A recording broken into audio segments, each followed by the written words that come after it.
21-39FC, and this is the time set for a plea that I am informed will be a plea of guilty but mentally ill.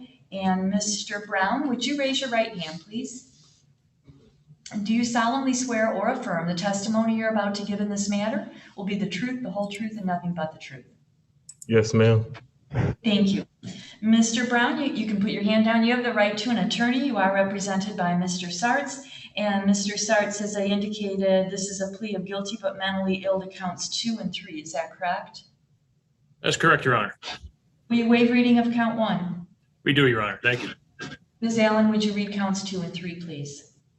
In the People of the State of Michigan versus Kevon Brown, file 21-39-FC, State of Michigan, County of Ingham. In the name of the people of the State of Michigan, the prosecuting attorney for this county appears before the court and informs the court that on or about August 10th, 2020 at 1713 Maplewood, City of Lansing, Ingham County, the defendant did, in count 2, commit the offense of felony firearm, that he did carry or have in his possession a firearm, to wit, a pistol, at the time he committed or attempted to commit a felony, to wit, and this will be orally amended, or assault with intent to do great bodily harm, less than murder, contrary to Michigan law. This is a felony punishable by up to 2 years consecutively with and preceding any term of imprisonment imposed for the felony or attempted felony conviction, mandatory forfeiture of weapon or device. And in count 3, did commit the offense of assault with intent to do great bodily harm, less than murder, or by strangulation, that he did make an assault upon Dytrell Flory Moore with intent to do great bodily harm, less than the crime of murder, contrary to Michigan law. This is a felony punishable by up to 10 years or $5,000, DNA to be taken upon arrest, and a consecutive sentence may be imposed under Michigan law if the assault was committed in a place of confinement and was committed against the peace and dignity of the state of Michigan. Mr. Brown, you're being charged here first with possession of a firearm and the commission of a felony. That is a mandatory 2-year prison sentence. And then assault with intent to do great bodily harm, which is a felony punishable by up to 10 years in prison, and it would run consecutively or after the possession of a firearm and the commission of a felony sentence. Do you understand that? Yes, ma'am. Also, if you were on parole at the time that you committed these offenses, both of these offenses would run consecutive to a parole sentence. Have you had enough time to talk about these charges with your lawyer? Yes, ma'am. And do you understand the charges against you? Yes, ma'am. Do you have any questions about what we're doing today? No, ma'am. And I'm informed that you want to plead guilty but mentally ill. Is that correct? Yes, ma'am. If your plea of guilty is accepted by this court, it means you won't have a trial of any kind, and you'll be giving up the rights that go along with a trial. That means you'll give up the right to a trial by jury, or if you didn't want trial by jury, trial by judge. You'll give up your right to be presumed innocent until proven guilty, and to require the prosecutor to prove your guilt beyond a reasonable doubt. You'll give up your right to have the witnesses against you appear at the trial and to be able to cross-examine them, as well as the right to have this court order any witnesses that you might have to appear at the trial. You'll give up your right to remain silent at the trial and not to have your silence used against you, or in the alternative, to testify at the trial. Also, there's some things about appeals that are different when you plead guilty. One is you don't get an automatic right to have the next higher court look at your case. Instead, you have to ask them to look at it. They would have to agree. The other thing that's different is that when you plead guilty, there are many issues you simply cannot appeal. That's very different from people who go to trial. If they get convicted, they can appeal everything. Do you understand those rights, Mr. Brown? Yes, ma'am. If I accept your plea, also, you'll be giving up any right to come back later on and try to say that the plea was the result of some promise or threat that no one told me about today. Do you understand that? Yes, ma'am. Also, you will not be able to come back later on and just say that it really wasn't your own choice to plead guilty today. Do you understand that? Yes, ma'am. Is there a plea agreement, Ms. Allen? There is, Your Honor. In exchange for the defendant's successful plea and sentence of guilty but mentally ill to count 2 and count 3, the people agree to dismiss count 1. And as to count 3, Your Honor, there is a sentence agreement pursuant to People versus Killebrew that the defendant's minimum will be fixed at 48 months in the Michigan Department of Corrections. And of course, that is to be served consecutive to count 2, which is the mandatory 2 years for the felony firearm. So the Killebrew applies to count 3 only. Yes, Your Honor. Thank you. Is that a full and complete statement, Mr. Sartz? Yes, Your Honor. Thank you. Mr. Brown, was all of that your understanding also of what the agreement is? Yes, ma'am. And do you agree with it? Yes, I do. Okay, now they made an agreement about your sentence here. We already know the possession of a firearm and the commission of a felony is a flat mandatory 2 year. But then the sentence that would run after that for assault with intent to do great bodily harm is going to be fixed. The low end of the sentence will be fixed at 48 months or 4 years. You understand that? Yes.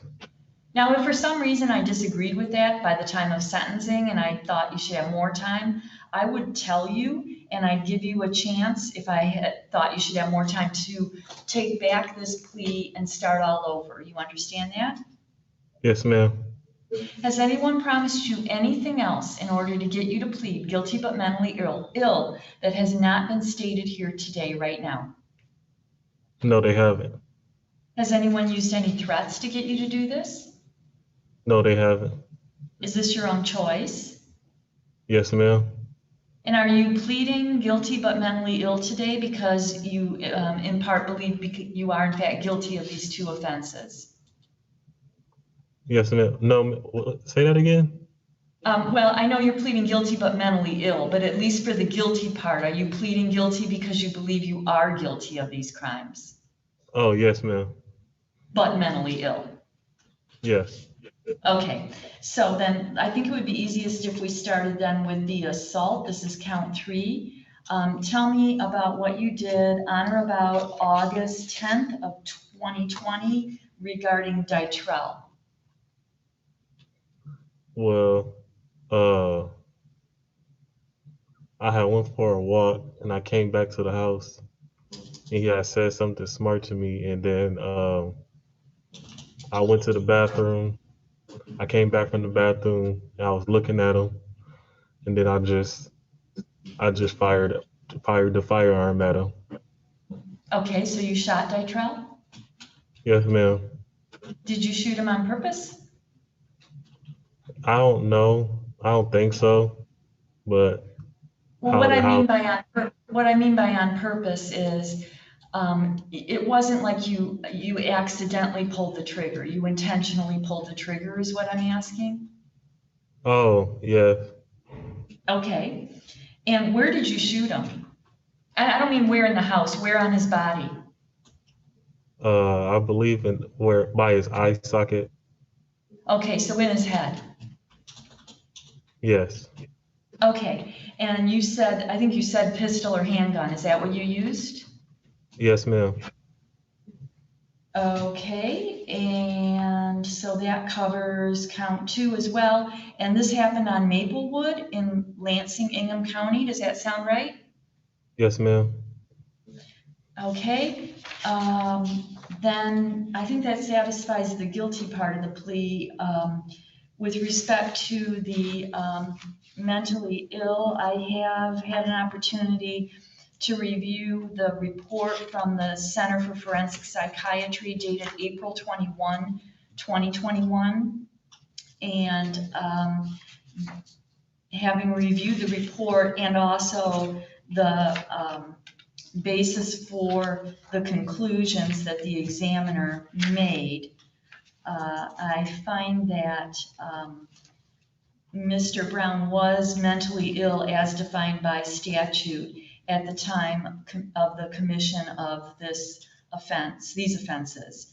And that's based on the analysis that the examiner made, including Mr. Brown's self-report of a history of mental health treatment, diagnosis, and hospitalization, and jail records indicating he had been so diagnosed, and the fact that he was not taking his medications at the time of the offense, and the other grounds that the examiner used to conclude that Mr. Brown in fact meets the definition, the statutory definition of mentally ill.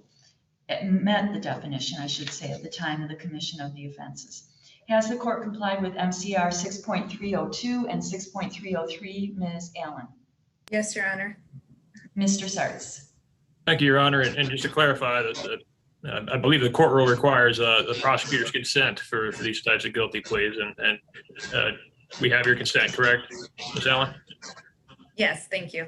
Okay, thank you. Well- Yeah, nothing further, Your Honor. She stated it as part of the plea agreement, so I assume that was consent, but thank you. Are you aware of any promises, threats, or inducements other than those already placed on the record, Ms. Allen? No, Your Honor. Mr. Sarts? No, Your Honor. The court finds the plea is understandingly and voluntarily made without undue influence, threats, or promises of leniency. It is an accurate plea. It's supported by the testimony and also the findings of the court with regard to the defendant's mental status. And the plea is accepted. And I have a sentencing date of Monday, August 30th at 3:45, if that works for you, Mr. Sarts. Thank you, Your Honor. Yes. Great. Okay, so Mr. Brown, that'll be again Monday, August 30th at 3:45. And someone from the probation department is going to be in touch with you. They're going to do an interview with you. And it's really important because that's the interview and the information that I will use for sentencing. And then are you in agreement with us doing the sentencing the same way we did the plea, with you in the jail remotely rather than bringing you here? That's fine. Thank you. Then if you have no questions, if you do have a question, let me know, but otherwise that'll conclude our hearing. Anything further? No, ma'am. Okay, very good. Then we'll see you on August 30th. Okay. Thank you.